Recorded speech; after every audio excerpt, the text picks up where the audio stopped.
if one publicly owned grocery store that brings prices down in the neighborhood is enough to put someone out of business, then maybe they shouldn't have been in that business in the first place. Interesting. I can't compete because he get better price than me. So I sell something maybe in $3. He got it $150, $125 over there because it's free. Yeah, just imagine being that guy and his family. I mean, you spent all the money you had in your bank account to open up something like that, and then the government comes along and says, hey, we're going to set up our own store that doesn't need to turn a profit, by the way, that's going to sell the same items you do at half the price across the street. This is lunacy. I mean, this is craziness. But here's another question. If you're Mamdani, how do you respond to this lawsuit? How are you responding to the level of resistance that you know you're going to face? Well, here's his plan. The lead official for NYC Groceries told New York One that they were exploring grants for local businesses to help them compete with the government-run stores. So taxpayers paying for the government-run stores and paying for the stores that already exist. But the mayor's office has since walked that back, telling Fox Digital they are not considering grant programs for existing grocers. Yeah, if you're a bodega owner and you happen to be watching my show, my statement to you would be you absolutely should be pushing back. This is your city, okay? You're the one who's going to have to deal with the consequences, not the mayor. He won't be the mayor for the next 50 years, but you might be able to own that business for the next 50 years. So yeah, you should definitely stand up and do something about it. But while this announcement came out today about this lawsuit, I think you guys would be interested to find out what the mayor had to say publicly in front of a camera. Here's his response. A group of about 15 minority groups that represent bodega owners are filing suit to stop your city-run groceries. They say that your city-run groceries, and I quote, are a direct assault on minority businesses by a mayor who claims to be a champion of the disenfranchised, poor, and working-class New Yorkers. How do you feel about that? They feel that they're being disenfranchised. And what's your response to their suit and their attempt to stop your city-run grocery stores? I continue to be fully confident in both the legality and the importance of our initiative to deliver 5 city-run grocery stores, 1 in each borough, to the people of our city.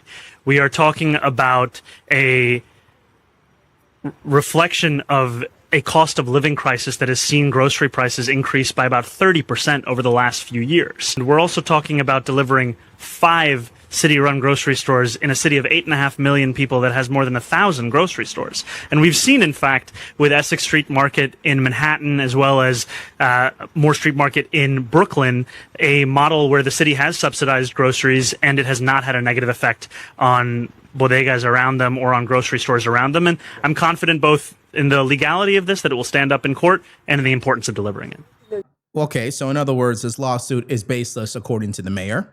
Standing up these government-owned grocery stores with tax money from the bodegas will not, I guess, affect them in a negative way.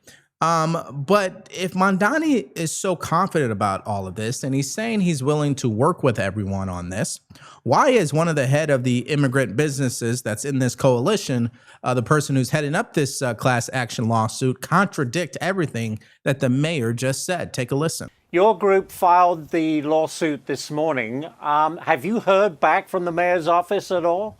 Good morning. No, we have not. We have not heard from him. So to pick up on Madison's report there, obviously the grocers that have to run their business on their own say this is completely unfair.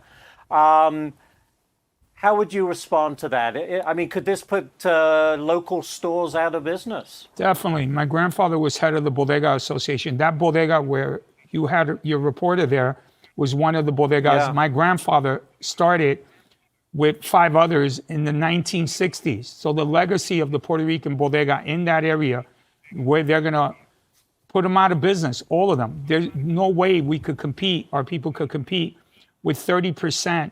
They only make 2 or 3% profit on that. So to us, it's a big concern.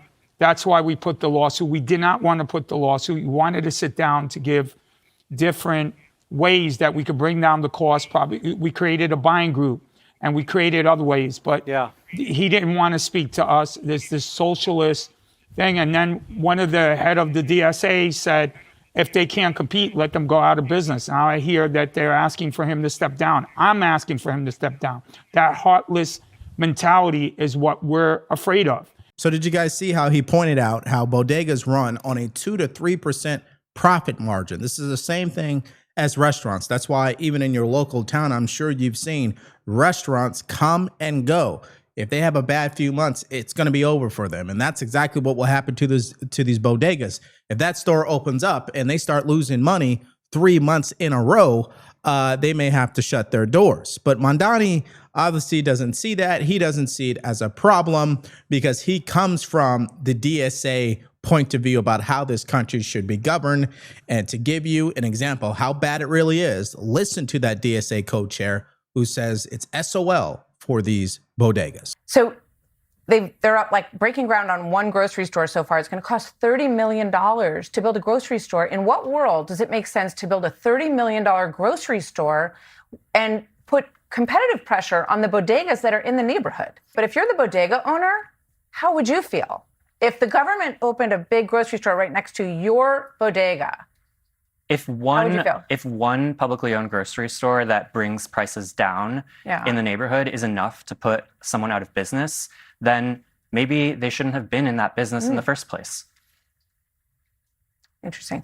So I think that sums up how the DSA feels about small business owners, particularly the bodegas in New York City, and how they're willing to sacrifice them to get their way with these government-owned grocery stores.